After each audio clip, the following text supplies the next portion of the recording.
They even said, yeah. But all of them, and they didn't correct her once, and they corrected me everything I said practically, and I think 9 times or 11 times, and the audience was absolutely, they went crazy. And the real, I thought it was, I walked off, I said, that was a great debate. I loved it. You know, you got a lot of people watching. I guess we had 75 million people watching, something like that. And you have to do well. You can't do badly. That was Trump complaining about his debate with Kamala Harris. But right off the bat, you'll notice that Trump says that the audience went absolutely crazy.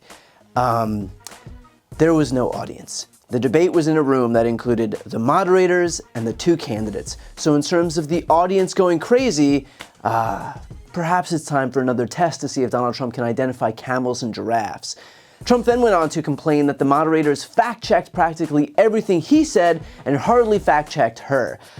I wonder why. I wonder why the people whose job it is to deliver accurate information to their audience only corrected Trump and not Harris. Perhaps, and just bear with me here because I'm really going out on a limb, it's because Trump was spewing a steady stream of unrelenting bullshit that would pose a legitimate danger to the American people if left unchecked. Just, you know, for starters.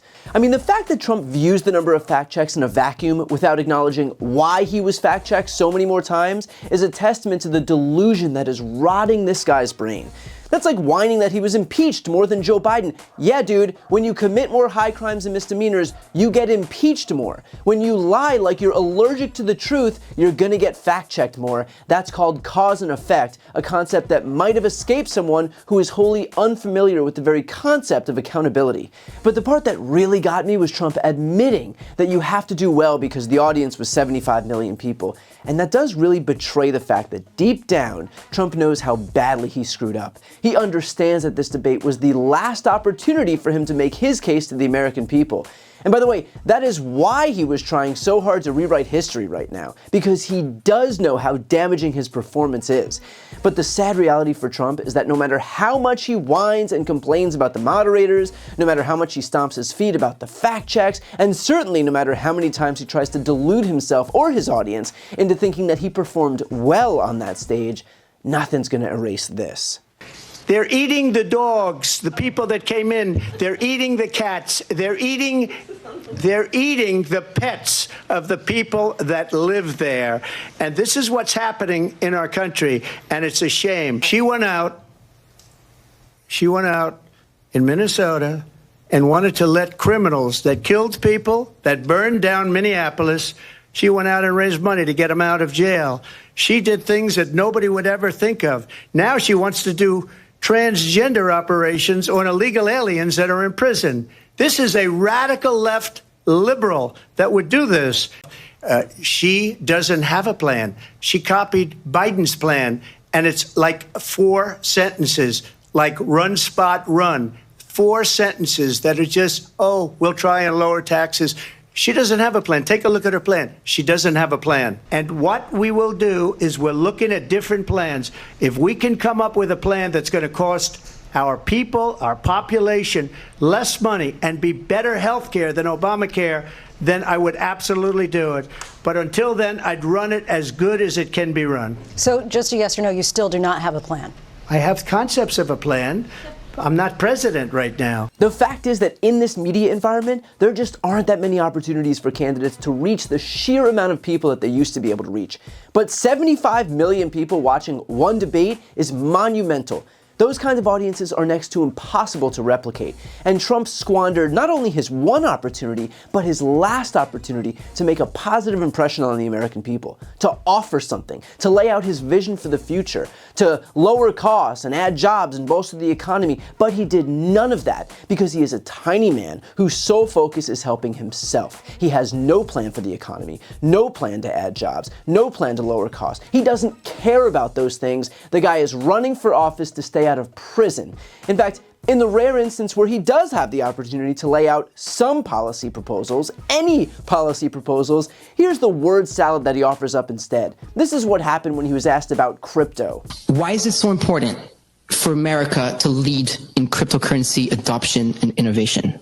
Well, it's crypto, it's AI, it's so many other things. You know, AI, speaking of an interesting future, It needs tremendous electricity capability beyond anything I've ever heard. It never made sense to me, but this is what it needs. If you take all of the electricity coming out of the U.S., in order to be dominant in AI, you need twice that amount just for this one thing. Who would think that? And here's the nonsensical diatribe he offered up on childcare. Can you commit to prioritizing legislation to make childcare affordable? And if so, what specific piece of legislation will you advance? Well, I would do that, and we're sitting down. I was somebody, we had Senator Marco Rubio, and my daughter Ivanka was so impactful on that issue. It's a very important issue. But I think when you talk about the kind of numbers that I'm talking about, that, because look, childcare is childcare. There's something, you have to have it. In this country, you have to have it. But when you talk about those numbers compared to the kind of numbers that I'm talking about by taxing foreign nations at levels that they're not used to, but they'll get used to it very quickly. And it's not going to stop them from doing business with us, but they'll have a very substantial tax when they send product into our country. Those numbers are so much bigger than any numbers that we're talking about, including childcare. For comparison, this is what it sounds like when a candidate actually knows what they're talking about on childcare. It is sadly the state of affairs in our country that working people often have to decide to either be able to work or be able to afford childcare. Like they can't afford childcare and actually do the work that they want to do because it's too expensive and it doesn't actually level out in terms of the expense versus the income. My plan is that no working family should pay more than 7% of their income in childcare. Because I know that when you talk about the return on that investment, allowing people to work, allowing people to pursue their dreams in terms of how they want to work, where they want to work, benefits us all. It strengthens the entire economy. The fact is that while Donald Trump might have gotten away the last few years with spreading straight nonsense at his rallies to an undiscerning base, his sham has now been exposed. He isn't able to get away with the outright lies and, perhaps worse, the abject incompetence anymore. Maybe the fact that Trump brags so often about passing a dementia test is because even he was shocked that he was able to do it.